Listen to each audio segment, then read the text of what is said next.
के प्रधानों की अनदेखी के कारण आज भी बहुत सारे लोग आवाज से वंचित। संवाददाता अजहर और लालता की रिपोर्ट। साक्षात्कार के अगले चरण में हम लोग पहुंच चुके हैं ग्राम सभा कोरी सकलडीहा ब्लॉक चंदौली अंतर्गत, जहां हमारी मुलाकात नवनिर्वाचित ग्राम प्रधान उमा शंकर यादव जी से होने जा रही है।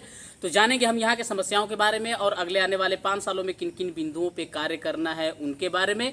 उससे पहले मैं थोड़ी सी जानकारी दे दूं इस परिवार के बारे में कि ये लगातार 25 सालों से समाज सेवा में तत्पर रहे हैं। और उससे बड़ी बात मैं बता दूं कि अपने 3 प्रतिद्वंदियों को हराते हुए लगभग 150 वोट से समथिंग ये जीत चुके हैं। और पहली बार में इन्होंने अपने प्रधान पद का दावेदारी किया और पहली बार में यहाँ की जनता ने फुल सपोर्ट के साथ जो है यहाँ का जिम्मेदारी सौंप दी है इस गांव का। तो आइए मिलते हैं प्रधान जी से और जानते हैं यहाँ की समस्याओं के बारे में। प्रधान जी नमस्कार। आपको नमस्कार। हमारे D7 न्यूज चैनल की तरफ से बहुत बहुत बधाई हो कि आपकी गाँव की जनता ने पहले बार में ही आपको प्रधान पद के रूप में स्वीकार किया और अपने गांव की इतनी बड़ी जिम्मेदारी आपके ऊपर सौंप दी। आप अपने गांव की जनता के बारे में क्या कहना चाहेंगे? मैं पहले अपने गांव की जनता को हृदय से धन्यवाद देता हूं कि हमको आप लोगों ने चुना। और रही समस्या, गांव की जो समस्याएं हैं जैसे जल निकासी है, हमारे गांव की समस्या सबसे बड़ा सर्वप्रथम जल निकासी, जो कि गांव के सेंटर में एक तालाब है जो कि उसमें सबका पानी, घर का पानी जो निकलता है, बरसात का पानी उसी में जाकर गिरता है। आज तक उसका निदान कोई नहीं कर पाया। पहले उसका निदान मैं करने की सोच रहा हूँ कि वहाँ से जो है एक नाली बनवा के उसको नहर में मिलवा दूँ। अगर वो हो जाता है तो हमारे गांव का पहली समस्या खत्म हो जाएगी। दूसरी समस्या, गांव में जाने के लिए जो भी जैसे भी लोग सड़क बनवाए वो 2-4 साल में टूट जाती है। और उसके बाद वो मतलब गांव वाले जो अगल बगल हैं वो परेशान रहते हैं हमेशा। उसका समस्या का निदान करना है। ऐसे ही है समस्याएं सब। ब्लॉक द्वारा प्रधान जी हर ग्रामीण क्षेत्र में पौधे लगवाए जाते हैं जी जी प्रधान पद के। जी जी तो पौधे आते हैं लगने के लिए, लेकिन उसमें से 70% हमारे ख्याल से पौधे नष्ट हो जाते हैं क्योंकि ट्री गार्ड भारत सरकार नहीं दे रही है। हाँ। सिर्फ पौधे देती है। हाँ। जबकि गांव के आवारा जानवर जो है चर जाते हैं, कुछ पानी न देने की वजह से खराब हो जाते हैं। तो मात्र 30% पौधे बचाए जाते हैं क्योंकि वृक्ष ही तो जीवन है। तो आपके गांव में पौधे आया, आपने लगवाया, लोगों को सजेस्ट किया कि कैसे इसको बचाया जाए, कैसे इसका रोकथाम हो? जनरली हमारे यहाँ जो साथ में मिलकर काम करने वाले बच्चे हैं वही सब काम किए। 3000 पौधा लाए जो क्या ग्राम पंचायत पर लगा, कुछ गाँव में लगा, कुछ तालाबों पर लगा, सब लगा है। अभी खत्म नहीं हुआ है लेकिन खत्म हो जाएगा क्योंकि मतलब कोई गार्ड वोर्ड तो है नहीं कि उसकी देखभाल कर सके। आवारा पशु वगैरह जाके उसको चर जाएंगे, फिर खत्म हो जाएगा। तो आपने सजेस्ट किया कि इसको बचाने के लिए लोगों को कहा भाई आप लोग देखिए, या कुछ जगह तो वो लगवा दिए हैं ईंट वाला, ईंट का जो नहीं होता है घेराबंदी करवा दिए हैं कुछ जगह। लेकिन सब जगह नहीं, उतना ईटा नहीं मिल पाएगा ना। 2-4-10 जगह किया हूँ ऐसा। स्वच्छ भारत स्वच्छ मिशन के तहत एक योजना चलाई गई थी कि हर घर में शौचालय हो, हर ग्रामीण क्षेत्र में शौचालय हो जाए, कोई भी बाहर में शौच ना करे। बाहर में शौच करने से काफी गंदगियां होती है, रोड डिस्टर्ब होता है, वातावरण भी दूषित हो जाता है। तो आपके गांव में सभी लोगों के पास हो क्या है शौचालय, या आज भी कुछ लोग उससे वंचित हैं जो बाहर में शौच करने को भी बस? जनरली जो बाहर को जाते हैं वो जो सामुदायिक शौचालय बना हुआ है एक अलग से जी, और शौचालय तो मान लीजिए घर में अटैच है जी, तो ऐसे में 10-15% और रह गया है जो कि जिनको नहीं मिला है जी। वो आज भी बाहर में ही शौच करते हैं। हाँ, बाहर में क्या करते हैं, वो शौचालय बना हुआ है जो बाहर घर की औरतें, बहू बेटियां, हाँ, वो भी जाती हैं। मतलब 10-12% जी बस।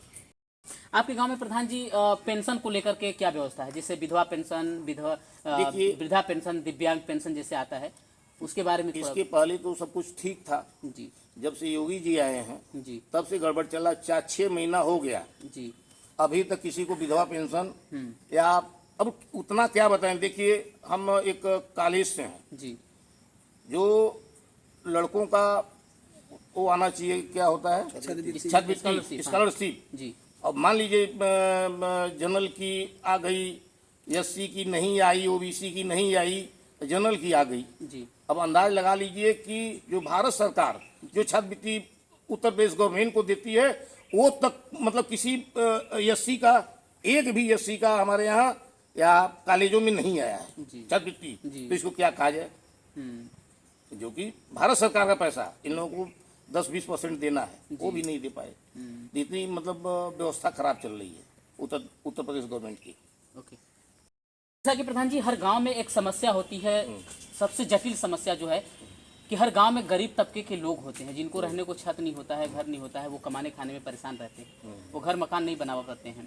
तो प्रधानमंत्री योजना द्वारा या मुख्यमंत्री योजना द्वारा एक आवास आता है जो ग्राम प्रधान पद के थ्रू जो है उसको सर्वे में दिया जाता है। जी जी। आपके गांव में कितने परसेंटेज ऐसे लोग हैं जिनको आवास की अत्यंत आवश्यकता है? आज भी वो झुग्गी झोपड़ियों में रहने को विवश है, क्योंकि उनको काफ़ी समस्याओं का सामना करना पड़ता है, जैसे बारिश के मौसम में पानी घर में चले जाना, मकान सही न होने के कारण, धूप में भी परेशानी होती है, हर मौसम में उनको तकलीफ झेलना पड़ता है। तो ऐसे कंडीशन में आपके गांव में कितने परसेंटेज लोग हैं जिनको अत्यंत आवश्यकता है? कम से कम हमारे गांव में ऐसे 40% लोग हैं जिनको बहुत जरूरी है कि उनको आवास दिया जाए।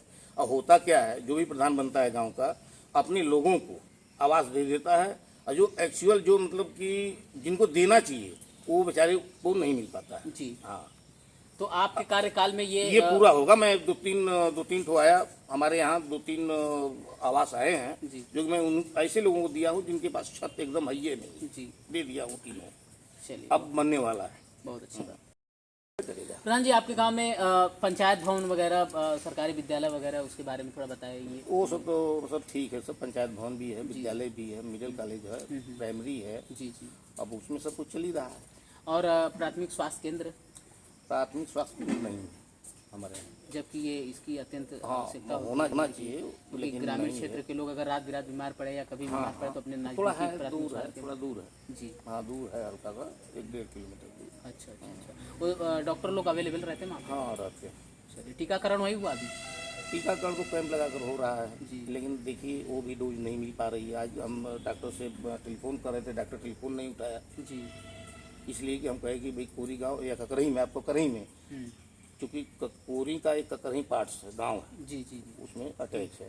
तो मैं कहा कि डॉक्टर से कम बोल दूं कि वहाँ 400 डोज दे दे, जी। लेकिन फोन 4-5 बार किए हैं, देख लीजिए मेरे मोबाइल में, अभी तक मतलब उठाया नहीं। फिर भी गया होगा तो ये जानना चाहिए कि भाई एक अधिकारी के ऊपर फोन आया है तो किसका आया होगा, हाँ किसी लेबर का तो नहीं होगा। सही बात। लेकिन अभी तक रिस्पांस हमें नहीं मिला उसका। जैसा कि प्रधान जी, ग्रामीण क्षेत्र में जो गरीबी रेखा से नीचे जीवन यापन करने वाले व्यक्ति होते हैं, जी जी। उसको भारत सरकार द्वारा एक खाद्य सामग्री जो है अवेलेबल कराई जाती है। जैसे अभी कोरोना काल में फ्री ऑफ कास्ट दिया जा रहा है, महीने में 2 बार, वैसे तो 1 बार मिलता है, वो भी सस्ते दर पे मिलता है। तो उसके लिए एक राशन कार्ड की जरूरत होती है। जी जी। आपके गांव में सभी लोगों के पास राशन कार्ड है जो उसके पात्र है, या आज भी कुछ लोग वंचित हैं उससे? कभी कभी तो ऐसा भी समस्या सामने आता है कि कुछ संबंध में जो है जरूरत नहीं है, फिर भी उनके घर में 2-3 कार्ड दिए चले जाते हैं, जो जिनको जरूरत है उनके घर में नहीं हो पाता है। और कुछ तो यूनिट की भी समस्याएं अभी चल रही है फिलहाल में, जैसे एक परिवार में 5 सदस्य है तो उनका 2 ही यूनिट है, 2 यूनिट गायब है। तो ऐसी भी समस्या है। तो आपके गांव का क्या कंडीशन है?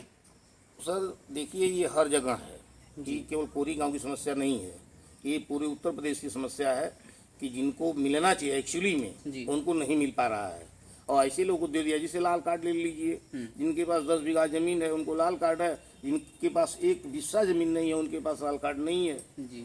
और कोटेदारों की स्थिति ये है कि अगर कोई जाता है, अगर 5 यूनिट है तो 4 यूनिट का सब दे रहे हैं, कि भाई 1 यूनिट इसलिए मार रहे हैं कि हम लाते लाते वो सब मतलब झड़ जाता है या क्या हो जाता है, खत्म हो जाता है, या 50 की जगह हमें 40 मिलता है बोरे में। तो ये सब सारी समस्याएं हैं। तो ये उनकी प्रॉब्लम है, उनको आगे से हल करना चाहिए। ग्रामीण के लोगों का इसमें क्या कसूर? मतलब नहीं, उनका ग्रामीण का कोई कसूर नहीं है, लेकिन हर जगह मतलब जिसको कहा जाता है कि जो जहाँ पा रहा है वो अपना कमा खा रहा है जी। स्थिति ये है, मतलब कानून व्यवस्था एकदम ध्वस्त, ये मान लीजिए।